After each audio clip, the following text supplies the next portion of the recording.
আসসালামু আলাইকুম ও রহমতুল্লাহ। বেহায়াপনা আল্লাহ তাআলা সহ্য করেন না।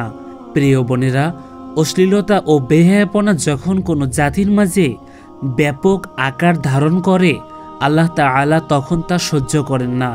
অতীতেও আল্লাহ তাআলা বেহায়াপনাকে সহ্য করেননি। উম্মতের নসিহতের জন্য আল্লাহ তাআলা পবিত্র কোরআনে এমন অনেক ঘটনা বর্ণনা করেছেন।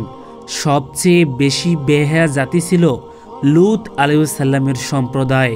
আল্লাহ তাআলা এই বেহায়াপনাকে সহ্য করেননি।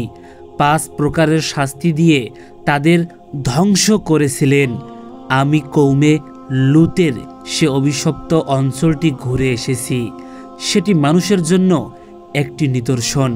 মানুষ যেন এই ধ্বংসপ্রাপ্ত স্থানটি দেখে শিক্ষা গ্রহণ করে।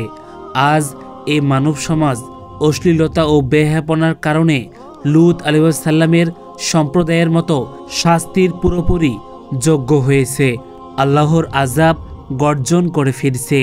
বর্ষিত হওয়া সময়ের ব্যাপার মাত্র।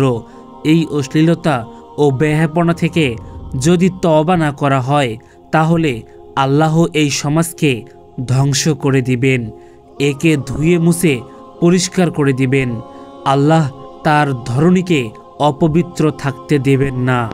আল্লাহ আগেও ছিলেন, তিনি এখনও আছেন।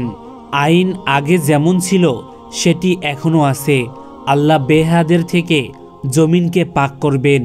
চরিত্রবতী সতী সাদী নারীদের দিয়ে আবার ধরণীকে পবিত্র করবেন। চরিত্রবান পুরুষ সৃষ্টি করবেন। তাই বলছি, আল্লাহর ওয়াস্তে তওবা করুন। যে বিপদ গজব ধেয়ে আসতেছে তা খুবই ভয়াবহ, মর্মান্তিক হবে। আল্লাহ তাআলা কুফুর সহ্য করেন, ওজনে কম দেওয়া সহ্য করেন, নামাজ ত্যাগ সহ্য করেন, রোজা না রাখা সহ্য করেন। কিন্তু কসম, আল্লাহ তাআলা অসৎ ও অশালীন সমাজ সহ্য করেন না। এই পৃথিবী আল্লাহর, এখানে তার হুকুম চলবে। আল্লাহ নিজে লজ্জাশীল, আত্মমর্যাদা সম্পন্ন। নির্লজ্জা ও বেহায়াপনাকে তিনি সহ্য করেন না।